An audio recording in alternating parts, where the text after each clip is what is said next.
Running and lifting together is a pretty enjoyable challenge, but one of the biggest challenges is maintaining muscle as your running volume increases. That was certainly a concern for me when I started running seriously about 3 years ago, after spending the previous 6 years lifting and doing zero running. Since then, I've run 3 marathons while continuing to lift, maintain my muscle, and even get stronger. And fortunately, doing both successfully is probably simpler than you think. So let's break down how to structure your training in both the short term and over the long term so you can keep progressing in both. The first thing to consider is, are you actually running enough for this to be a concern? Because someone might say, if I start running 3 days a week for 3 miles at a time, am I gonna lose all my gains? No, absolutely not. There isn't some exact mileage or training hour cutoff where running suddenly starts interfering with lifting.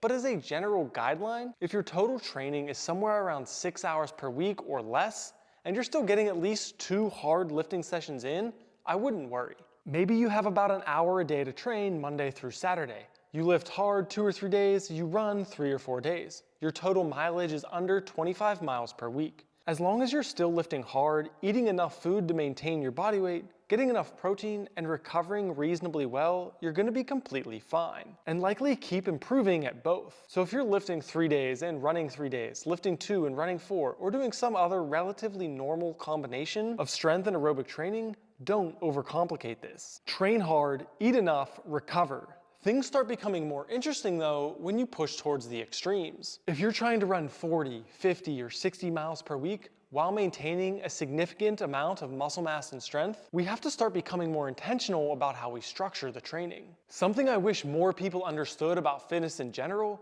is that maintaining something is much easier than building it. If you've spent years building muscle, you don't need the exact same amount of lifting you need to build it just to keep it. So don't think, I've been lifting 6 days a week and now I want to start running seriously. So somehow I need to keep lifting 6 days a week and add all the running on top. You don't. As a general starting point, you can cut your lifting volume between 50 and 60% while maintaining most, if not all, the muscle you've already built. If you're lifting 6 days a week before, maybe you're lifting 3 now. If you were doing 75-minute sessions, then something like 45-minute sessions would work. You can cut total sets in about half, but there is a catch. The lifting you keep needs to be hard. You must keep the intensity high, getting close to failure on these sets. And it doesn't work both ways. You can't keep the same training volume and cut the lifting intensity. If you want an example of what a lower volume lifting program can actually look like, I've got a free program called The Simplest Way to Get Jacked. I'll link that below. Now let's quickly talk about nutrition, because I think a lot of people blame muscle loss on running volume, when the real problem is simply they aren't eating enough. Running, especially a lot of it, adds a significant amount of calories you burn each day. So if you were maintaining your body weight, eating 2,200 calories per day before, and you started running, maybe you need 2,600 to 2,800 calories, or even more, depending on how much running you're actually doing. At the peak of my marathon training, I was eating somewhere between 3,500 and 4,000 calories per day. Make sure you're eating enough calories to maintain your weight and enough protein, typically between 0.8 and 1 gram per pound of body weight per day to maintain your muscle mass. Because if you're under eating and losing weight, the chance some of that weight is muscle is pretty high. Now we can start organizing our training sessions, our training week, and our overall plan. First, I want to clear up when I say that lifting must be hard or high intensity, that doesn't mean you need to lift heavy.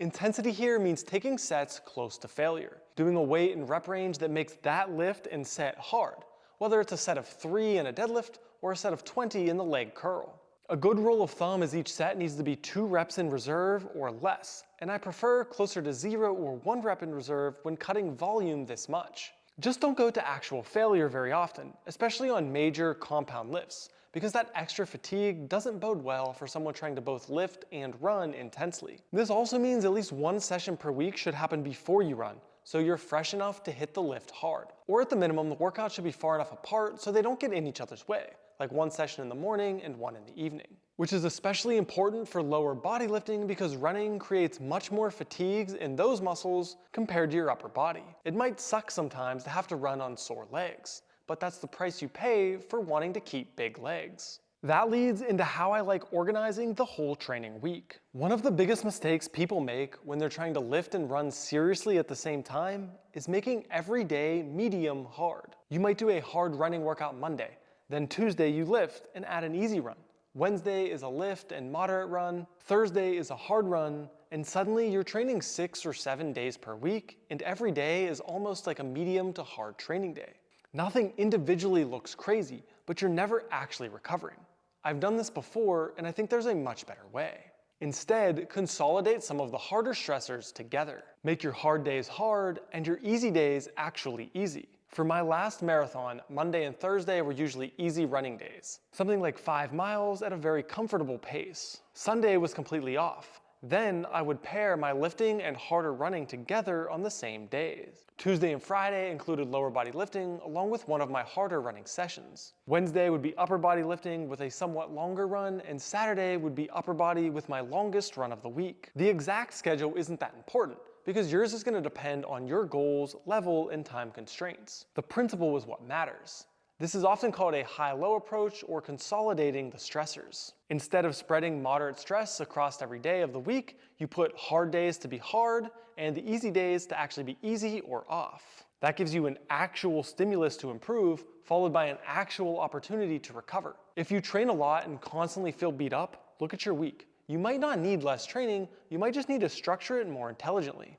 Now let's zoom out from the individual week and look at your training over several months or even several years, because this is where meaningful gains or losses can happen. If you have serious goals in both running and lifting, I don't think you should try to maximize both at the same time. You're training both year round, but that's different from trying to peak both at the same time all year long. Instead, think of hybrid training in phases. There are periods when you need to train your running and build that more and maintain your lifting.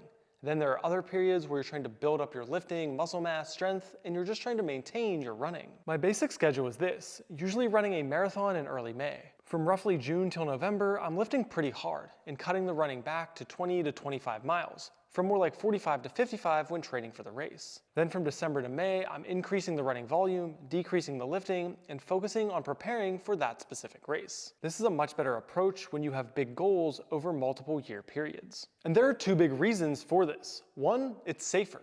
And 2, as you get more advanced, it takes more training stimulus to continue improving. Eventually you run into a wall where you're trying to do enough to progress both the running and both the lifting. It creates so much fatigue that you can't actually recover from it. That often leads to either stalling out or worse, getting injured. Being patient and training in phases gives you the best long-term chance of success.